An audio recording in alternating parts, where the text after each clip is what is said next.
Mesdames et messieurs, bonsoir. Merci d'avoir choisi RTI 1 pour vous informer. Voici les titres de ce dimanche 2 juillet. Le barrage hydroélectrique de Soubré, premier groupe de production d'électricité, est en service depuis ce vendredi. C'est le Premier ministre Amadou Gon Coulibaly qui a actionné la première turbine de l'ouvrage qui a une capacité totale de 275 MW. Le gouvernement vole au secours des victimes des pluies diluviennes qui s'abattent sur le territoire ivoirien depuis des mois. La ministre de la Solidarité, de la Femme et de la Protection de l'Enfant a sillonné quelques communes et villages pour faire des dons aux populations sinistrées. Et l'opération Grand Ménage se poursuit. Le ministère de la Salubrité met le cap sur Divo pour le coup d'envoi de la 5e édition. La ministre Anne-Désirée Ouloto invite les populations à continuer d'embellir le cadre de vie.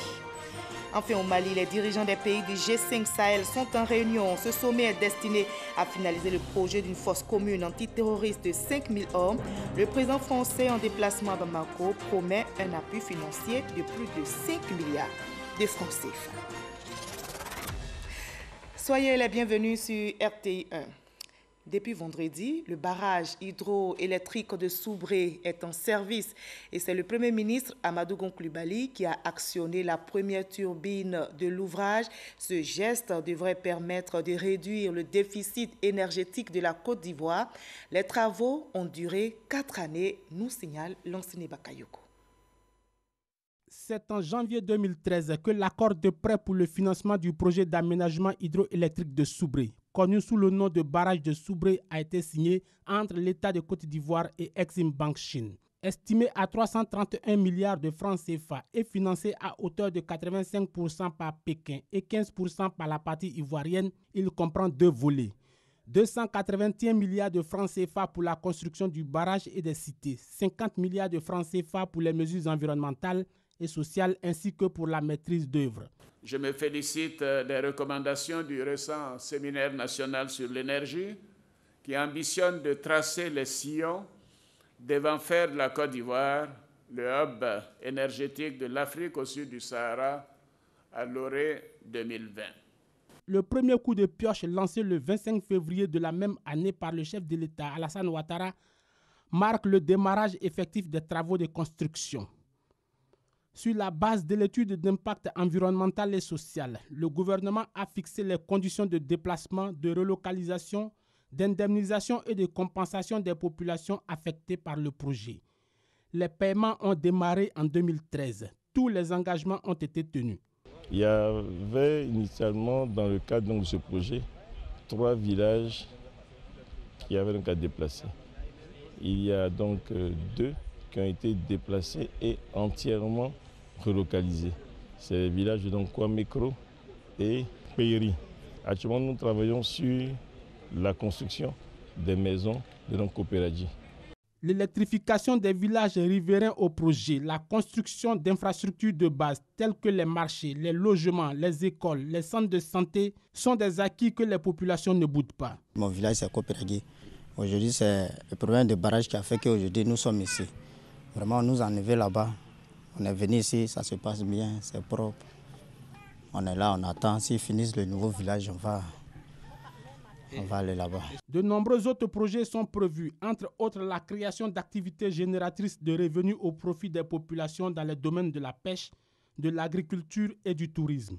La préservation de l'écosystème aura été une des priorités du gouvernement. Vous savez, avec la mise en eau du barrage, il y a un certain nombre d'écosystèmes qui vont être donc détruits, n'est-ce pas, avec tout ce qu'il y a comme contenu, la flore, la faune.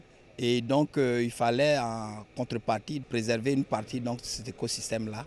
Et donc, c'est pour cela que cette zone-là a été dédiée donc, à cet objectif-là de conservation et de préservation de la faune et de la flore. La construction du barrage proprement dite a débuté en 2013. Elle s'est faite en plusieurs phases. Le nettoyage des sites, la mise hors d'eau du chantier. Cette mise hors d'eau consiste à isoler le barrage grâce à des ouvrages de dérivation. Cette étape est suivie des travaux d'excavation, de terrassement, de la construction des routes de contournement et de la réalisation des fondations. Tous ces travaux ont abouti à la mise en eau du barrage le 13 février 2017. Une phase importante pour tester la capacité du bassin du lac créé par le barrage. Pour faire le barrage, Il a fallu d'abord construire cette digue, construire les ouvrages de sécurité, donc l'évacuateur de crue, la prise d'eau. Mais pour pouvoir produire cette électricité, il faut faire les essais des unités de production. Avec la mise en service de la première turbine des 3 groupes électrogènes composant l'ouvrage ce 30 juin 2017, l'aménagement hydroélectrique de Soubré, le plus grand barrage de Côte d'Ivoire, entre en fonctionnement. La mise en service des autres groupes électrogènes du barrage devrait être progressivement réalisée d'ici fin septembre. Le Premier ministre Amadou Gon Coulibaly se félicite du travail abattu. C'est un grand jour, puisque ce projet attendu depuis 50 ans par les Ivoiriens commence à être une réalité, puisque nous venons de mettre en service 90 MW sur le réseau électrique ivoirien. En octobre prochain, le président de la République sera là pour lancer complètement les 275 MW de Soubré et poser la première pierre du premier barrage en aval de Soubré. Donc c'est un grand moment et nous venons maintenant de mettre 90 MW sur le réseau électrique ivoirien. Merci. Le projet d'aménagement hydroélectrique de Soubré, avec une puissance installée de 275 MW, permettra de relever le niveau de l'hydroélectricité, de rééquilibrer le mix énergétique et de faire face à moindre coût à l'évolution croissante de la consommation nationale. Il devrait porter la capacité de production électrique nationale à 2200 MW. Et ajouter que la prévision de production électrique à l'horizon 2020 est de 4000 MW. Le gouvernement vole au secours des victimes des pluies diluviennes qui s'abattent sur le territoire ivoirien depuis des mois maintenant. La ministre de la Solidarité, de la Femme et de la Protection de l'Enfant a sillonné quelques communes et villages pour faire des dons aux populations sinistrées. La ministre Mariatou Kone s'est rendue à Ndoussi, Tiasalé, Bakossou et à Pombrimé. Le témoignage est signé Gabriel Zani. Ndoussi, vendredi 30 juin. La ministre de la Solidarité, de la Femme et de la Protection de l'Enfant est attendue ici dans cette salle où se sont rassemblés ces hommes et ces femmes. Les visages sont graves, marqués par la fatigue. La pluie est passée par Ndoussi. Elle a fait 2 morts. À quelques kilomètres de cette localité troublée par les incessantes pluies, Tiasalé, la commune offre le même tableau. La journée du 24 juin, un samedi noir pour la commune, il a plu sans interruption 24 heures sur 24. Conséquence de pluie, le fils de cet homme a été emporté par l'eau. Ils étaient allés au champ pour aller chercher de la nourriture. Quand ils venaient, il pleuvait. En venant, ça, la pluie les a pris. Face au drame, la réaction du gouvernement n'a pas tardé. Certains parmi vous qui ont perdu des biens, des papiers, il y en a qui ont perdu leur maison, il y en a qui malheureusement ont perdu la vie. Et en pareille circonstance, ce que nous savons faire le mieux en Afrique, et en Côte d'Ivoire particulièrement, c'est Yako. Bakossou, dans le département de Divo, est sur l'eau. 2 morts, 50 habitations détruites, 48 familles touchées, plus de nourriture, plus d'eau potable, pas de documents administratifs. Tout a été enseveli dans l'eau. Et c'est ce marigot, ce voisin silencieux de Bakossou, qui est à l'origine de ce que vivent les villageois. Je regarde, les maisons se cassent. Je prends les deux petits, je les mets sur la terrasse et dis les enfants, comme il y a ma femme et puis mes enfants, c'est enfants des gens, il y a les déposer d'abord, avant de me retenir pour venir vous prendre. Restez sur la terrasse, ne bougez pas. Donc je suis parti déposer les enfants. Je reviens, l'eau m'est arrivée là. Je crie, Kwadjo, Kwasibaran, je crie les noms, personne ne répond. Une crue exacerbée par les abondantes pluies de ces derniers jours. Les habitants de Bakossou ne veulent plus cohabiter avec le dangereux marigot. On ne peut même plus rester là. Toutes les maisons sont cassées. Déplacer le village, une solution déjà envisagée par les cadres de la région. Les gens ne vont pas se déplacer complètement du site, mais on va voir les points qui sont un peu plus éloignés du fleuve, de sorte que les populations puissent s'installer. Nous allons donc les aider dans ce sens. Samedi 1er juillet, sur la route de Pombrimé, village situé à 10 km de San Pedro. La route qui mène à Pombrimé est elle-même brimée par la pluie. Son état de dégradation peut décourager toutes les bonnes volontés. Mais quand la ministre Mariatou Kone arrive à destination avec sa délégation, le constat est frappant. Il n'y a même pas 2 mètres entre là et ici. Le message de l'émissaire du gouvernement est aussi clair. Les populations doivent quitter les zones à risque. Notre objectif, c'est d'apporter le sourire aux populations et non venir toujours faire de la compassion. Donc il faut que les populations partent des zones à risque. Là où l'eau n'a pas encore fait de dégâts, mais où on sait que l'eau va faire des dégâts parce que c'est prévisible, il faut que les populations partent parce qu'on les a bien informés que ce sont des zones à risque. Les messages sont passés. Il faut que les populations soient relogées ailleurs. Le village de Pont-Brimé est situé entre les eaux, comme à Pakossou. Ici aussi, le déplacement du village s'impose.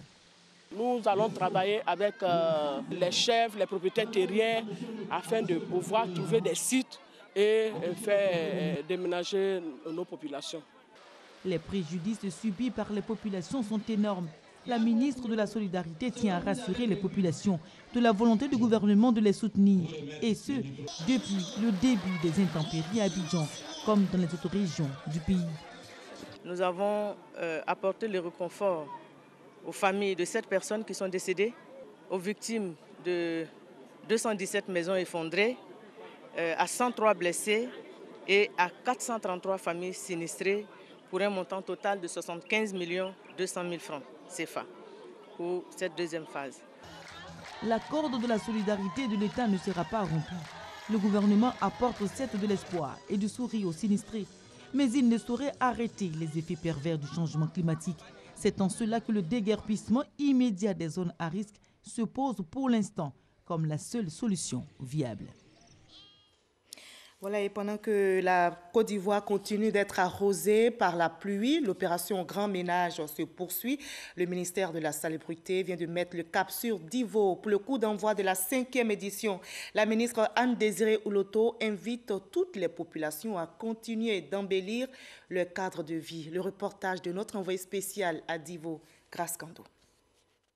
Divo, dans la région d'Îlot-du-Bois, il est 7 heures et Rita est déjà à la tâche. Elle tente de rendre propre son cadre de vie. Chaque jour, je balaye l'endroit où je vends, je rends l'endroit propre parce que la propreté fait partie de la santé. Rendre la vie propre, c'est mieux. Vivre dans un environnement sain, c'est le choix de Rita, comme d'ailleurs celui du gouvernement ivoirien, qui met le cap sur la ville de Divo pour la 5e édition de l'opération Grand Ménage. Cette action vise à donner fière allure aux villes et communes de Côte d'Ivoire. Dans cette localité, le Grand Ménage a été marqué, entre autres, par la démolition d'une usine de fabrication de savon communément appelée Kabakrou, le balayage des grandes artères, le désherbage des espaces verts et le curage des carnivaux. Des endroits passés au peigne fin par la population et les autorités. De gros efforts ont été réalisés à Divo, je m'en félicite, mais il reste de grands défis à relever. Il y a encore quelques poches de résistance à Divo. Nous l'avons vu avec l'installation anarchique de certaines activités dangereuses, dont les activités donc, de confection de savon artisanal. Et cela donc, ne peut être réalisé sans qu'on ne tienne compte de l'impact social et environnemental. Et donc c'est dans ce cadre-là que nous soutenons l'initiative de la mairie qui a donc identifié un site dédié à ce type d'activité. Nous nous engageons dans l'opération Grand Ménage parce que nos populations doivent vivre dans un environnement sain. Madame la ministre a annoncé qu'il va y avoir un concours au niveau national et je suis convaincu que la région de l'Îlot-du-Bois va remporter ce concours-là. Maintenir le cap de la propriété, des engagements pris par les différents mouvements et associations de Divo à travers des messages de sensibilisation.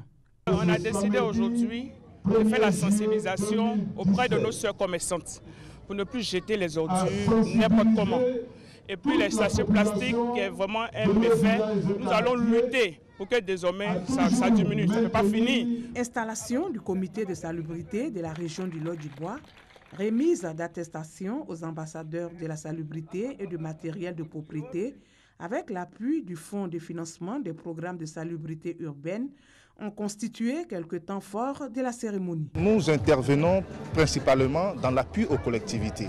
Et aujourd'hui, nous sommes venus pour participer à l'action commune de sensibiliser toute la population de Divo. La gestion des déchets est un peu difficile Mais il faut, avec beaucoup de tact, avec beaucoup d'efforts, que les populations se joignent à M. le maire pour faire ce travail relativement difficile. La 6e édition de l'opération Grand Ménage sera consacrée à la Semaine nationale de la propriété, prévue pour se tenir du 11 au 15 juillet prochain dans le district d'Abidjan et des villes de l'intérieur du pays. Voilà, et dans le prolongement du sujet, la RTI vous propose mardi prochain une émission spéciale sur l'incivisme. Les débats porteront sur les branchements et constructions anarchiques ainsi que sur l'insalubrité. Une émission présentée par Lassine Fofana à suivre donc ce mardi sur RTI 1 à partir de 20h50.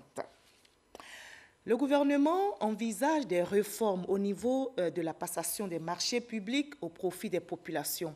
L'Autorité nationale de régulation des marchés publics vient de former les acteurs de la commande publique de San Pedro afin de les imprégner de cette réforme, comme nous l'explique Alvorassa. La cité balnéaire de San Pedro a constitué l'une des étapes de la tournée en région au titre de l'année 2017 initiée par l'Autorité nationale de régulation des marchés publics. Les acteurs de la commande publique, de l'administration, du secteur privé, de la société civile ont été formés sur la passation des marchés publics. La première formation a été faite par Jean-Jacques Sébastien Yapo, directeur régional des marchés publics du Bas-Sandra, sur la notion générale de passation des marchés publics. Dans les séminaires, évidemment, qui sont des séances de formation, d'information et surtout d'échange que certains pourront plus ou moins apprécier l'importance des marchés publics, mais n'empêche que nous-mêmes qui sommes sur le terrain, chaque fois que nous faisons des déplacements, nous profitons pour donner le message au niveau du respect de la réglementation en matière de passation des marchés publics à l'effet d'éviter les contentieux. Le docteur Billy Vincent, secrétaire général de l'Autorité nationale de régulation des marchés publics chargé des recours et sanctions, s'est quant à lui apaisanti sur l'analyse des décisions rendues par la NRNP. Le président de l'Autorité nationale de régulation des marchés publics, Koulibaly Nonkarna, a par la suite informé l'ensemble des acteurs sur la primauté du droit appliqué par la NRNP dans les marchés publics. C'est des cas concrets que nous avons évoqués, des cas vécus. Nous sortons donc de la théorie des textes à la pratique observée. Et dans les exemples, beaucoup d'acteurs se sont reconnus, ou beaucoup d'acteurs ont pu déjà voir qu'est-ce qu'il faut pour éviter de tomber dans les mêmes difficultés et de ralentir donc inutilement ces procédures. Le préfet de San Pedro, Koulibaly Ousmane, a dit sa satisfaction quant à la tenue de ce séminaire dans sa localité qui en avait besoin. J'avoue que c'est des impressions de joie et de réconfort, surtout de satisfaction pour moi, parce que voilà, 3 fois, nous recevons vraiment une formation adéquate. Et je crois que pour une région comme San Pedro, on ne pouvait pas demander mieux que ce que nous venons de vivre aujourd'hui. Les régions de la Nawa, du Boklé, de San Pedro et du Lodjibois durement secouées par les dernières intempéries ont reçu cette formation comme une bouffée d'oxygène. C'est à juste titre que les participants à ce séminaire se sont dit également satisfaits. Après San Pedro, d'autres régions seront visitées par l'Autorité nationale de régulation des marchés publics pour former les acteurs de la commande publique sur la passation des marchés publics. Dans le domaine agricole à présent, des acteurs du cajou, industriels, producteurs, consommateurs et autres composantes de la chaîne des valeurs du cajou vont se retrouver pour parler de proposer donc les bases d'une nouvelle vision du cajou en Afrique. Ils soutiennent tous que l'Afrique produit plus de la moitié du cajou au monde, mais elle est à la traîne au niveau de la transformation. Ces acteurs ont donc décidé de se retrouver en novembre prochain pour faire des propositions, nous dit Noël Nyagno. La transformation du cajou, une équation stratégique à résoudre par l'Afrique. Surtout que cette spéculation est riche de son potentiel multidimensionnel, source d'emploi à majorité féminin. Tout dans le cajou est utile et exploitable. Dans une usine en Inde, la seule chose qui se perd, c'est la fumée qui sort dans les cheminées. Tout le reste, que ce soit les pellicules, les coques, tout ça, les pommes, les gens essayent de faire quelque chose avec. Voici 10 ans que les Africains s'efforcent de se mobiliser et fédérer leurs énergies afin d'exploiter tout ce potentiel. Du 18 au 21 septembre prochain, nouvelle rencontre. Les principaux acteurs de la transformation en Afrique vont se retrouver au Bénin, en Afrique de l'Ouest, pour jeter les bases de la nouvelle vision du cajou africain. Le problème de difficulté d'approvisionnement alors qu'on est premier producteur mondial et que l'Afrique est premier producteur mondial. Parce que nos noirs partent en l'état brut vers l'Asie pour être transformés. Donc ça, c'est la première chose. Aujourd'hui, on ne peut pas transformer les 100%, mais on peut transformer plus que ce que nous transformons aujourd'hui, qui au niveau de l'Afrique entière est de moins de 10%. Si c'est un problème d'investissement, faire en sorte que ces transformateurs ou ces producteurs puissent avoir accès aux finances. Si c'est un problème de cadre réglementaire, c'est de faire en sorte, à travers le Conseil consultatif international, de faire en sorte qu'on obtienne un cadre réglementaire. Et enfin, c'est de permettre aux différents acteurs, aux transformateurs vietnamiens, de comprendre que l'Afrique, en tant que premier producteur mondial, a sa part à jouer et qu'on peut le faire ensemble. Créée en 2005, l'Alliance africaine du cajou compte en son sein des producteurs, des transformateurs, des négociants et des acheteurs internationaux. Notez également qu'en Côte d'Ivoire, nous avons 18 unités de transformation de cajou. En Afrique, 1 200 000 tonnes et c'était en 2014. Enfin, en 2016, on note 1 800 000 tonnes, soit plus de 50% de la production mondiale. Cette nouvelle qui devrait réjouir les populations de Bouaké, le marché central ravagé par un incendie depuis 1998 est en phase d'être reconstruit. Ce samedi, les experts mandatés pour la reconstruction de ce marché ont entamé la procédure de lancement de cet important projet au profit des populations de la région de Béké. Alain Essoir, Léon Bro. Dans 36 mois, les populations vont faire leur marché et autres emplettes sur ce site dans le marché central de Bouaké. L'étude technique pour le début des travaux de construction de ce centre d'affaires a démarré avec l'arrivée de cette équipe d'experts en maîtrise d'ouvrage. Nous sommes ici à Bouaké, donc dans le cadre de l'assistance à maîtrise d'ouvrage pour le projet de reconstruction du marché central. Il y a un certain nombre de procédures, que ce soit au niveau financier, au niveau administratif, au niveau environnemental et au niveau social, pour que le projet soit le plus abouti possible. Le cabinet d'assistance en maîtrise d'ouvrage est mandaté par l'Agence française de développement, principal bailleur de fonds du marché central de Bouaké. Un projet en plusieurs étapes. Courant 2018, c'est là où l'entreprise de travaux sera recrutée, que la première pierre pourra être installée donc par les autorités municipales et que les bulldozers vont pouvoir entrer en action pour que les travaux puissent commencer. Avec le démarrage de son étude technique, la reconstruction du marché central entre dans sa phase de concrétisation selon le maire de Bouaké. Nicolas Guibaud peut cependant inviter à la patience. Maintenant que la chose est concrète, il n'y a plus qu'à attendre très longtemps parce que je sais que la population veut voir des briques se poser, des machines, tout ça, ça va venir. Coût du futur marché central de Bouaké, 10 milliards de francs CFA, un financement dans le cadre du contrat de désendettement et de développement C2D pour offrir un centre d'affaires digne de la deuxième ville de Côte d'Ivoire après l'incendie il y a 19 ans du premier marché central de Bouaké. Avis maintenant aux élèves, c'est reparti pour l'inscription en ligne pour l'année scolaire 2017-2018. L'opération démarre le 5 juillet prochain pour s'achever le 7 septembre 2017. Le chef de cabinet du ministère de l'Éducation nationale invite les élèves à se faire identifier en ligne. L'objectif est de renforcer la transparence et la célérité de la mise à disposition des informations concernant les élèves. La KIDP organise une rencontre avec les blogueurs de Côte d'Ivoire. La commission d'accès à l'information d'intérêt public et aux documents publics a échangé avec l'Union des blogueurs sur la loi relative à l'accès à l'information publique. Un thème a été développé, accès à l'information publique, un moyen de contrôle citoyen. Nous y reviendrons dans nos prochaines éditions. En attendant, le monde s'apprête à célébrer la journée de la femme africaine. Une journée méconnue et pourtant célébrée depuis plus de 50 ans. La journée internationale de la femme africaine a été créée en 1962 et promulguée par l'ONU et l'OUA un an plus tard. Ici en Côte d'Ivoire, l'ONG Femmes de Demain veut redynamiser cet événement en promouvant toutes les femmes africaines. Malika Koulibaly. La Journée internationale de la femme africaine existe depuis 1962. Pourtant, cette journée est peu méconnue par bon nombre de femmes.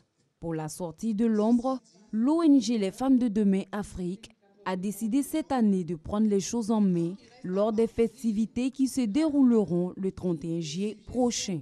Nous avons décidé de redynamiser cette journée en invitant nos sœurs africaines à nous retrouver en Côte d'Ivoire du 25 au 31 juillet 2017 pour que nous mesurons ensemble le chemin parcouru, ce qui reste à faire, ce que nous pouvons faire ensemble, mais surtout développer un vaste réseau de femmes pour échanger, capitaliser, partager les bonnes pratiques et puis ne pas oublier quand même d'honorer nos dévancières, mais aussi distinguer nos contemporaines les plus méritantes d'entre nous. Tout ceci répond à un besoin bien spécifique. Nous sommes heureuses de savoir qu'il existe une journée internationale de la femme africaine, parce que tout le monde sait qu'il existe une journée de la femme, mais peu de gens savent qu'il existe véritablement une journée internationale de la femme africaine.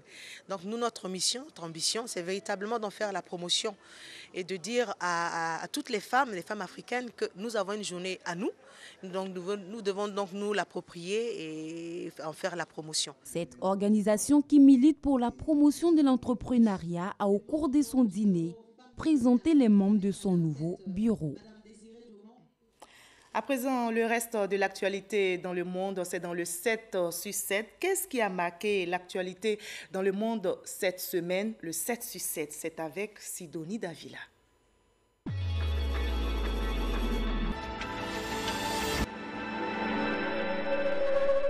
De nouveaux heurts ont opposé lundi forces de l'ordre et manifestants dans la province d'Al-Hoceïma, dans le nord du Maroc, où la contestation sociale perdure depuis 8 mois. Ces violences interviennent au lendemain d'une déclaration du roi Mohamed VI qui a dénoncé la lenteur des chantiers de développement mis en œuvre par le gouvernement dans cette région. Adieu à la guerre, adieu aux armes, bienvenue à la paix. Le gouvernement colombien et les FARC ont célébré mardi la fin du désarmement de la principale guérilla du pays en conflit depuis plus d'un demi-siècle. Les 7132 armes stockées par la mission onusienne permettront de créer 3 monuments symbolisant la fin du conflit armé en Colombie. 10 jours à peine après son retour aux affaires et son opération de transparence sur son séjour médical dans la capitale française, Patrice Talon s'est envolé pour la France mercredi. Le président béninois repart à Paris pour un contrôle médical post-opératoire. C'est une visite hautement symbolique. Xi Jinping est arrivé jeudi à Hong Kong pour la première fois en qualité de président chinois pour célébrer le 20e anniversaire de la rétrocession de cette ville très divisée sur le plan politique. Ancienne colonie britannique, Hong Kong était revenu dans l'orbite de la Chine en 1997, mais avait pu conserver une certaine autonomie politique. C'est une grande figure de l'histoire des droits des femmes qui s'est éteinte. En mai 1974, alors juriste sans étiquette, Simone Veil avait été nommée ministre de la Santé par Valéry Giscard d'Estaing. Quelques mois plus tard, celle-ci parviendra à imposer au Parlement une loi instaurant l'interruption volontaire de grossesse. Simone Veil est décédée vendredi à l'âge de 89 ans. Les réactions politiques sont unanimes pour saluer la mémoire de l'ancienne ministre que de nombreux Français souhaitent voir inhumée au Panthéon. Samedi à Strasbourg, les dirigeants européens ont rendu un hommage solennel à Helmut Kohl, mort le 16 juin dernier. La dépouille de l'ancien chancelier allemand est ensuite repartie pour l'Allemagne, où a eu lieu l'enterrement en début de soirée dans la plus stricte intimité familiale. Avec à leur côté le président français Emmanuel Macron, les chefs d'État du Burkina, du Mali, de la Mauritanie, du Niger et du Tchad, regroupés au sein du G5 Sahel, se sont réunis ce dimanche à Bamako. Ce rendez-vous consacre le lancement officiel du G5 Sahel. La nouvelle coalition antiterroriste débute ses opérations avec une force de 5000 soldats qui s'ajoutera à la force française Barkhane et à la mission de l'ONU au Mali, MINUSMA, déjà déployée dans la région sahélo-saharienne.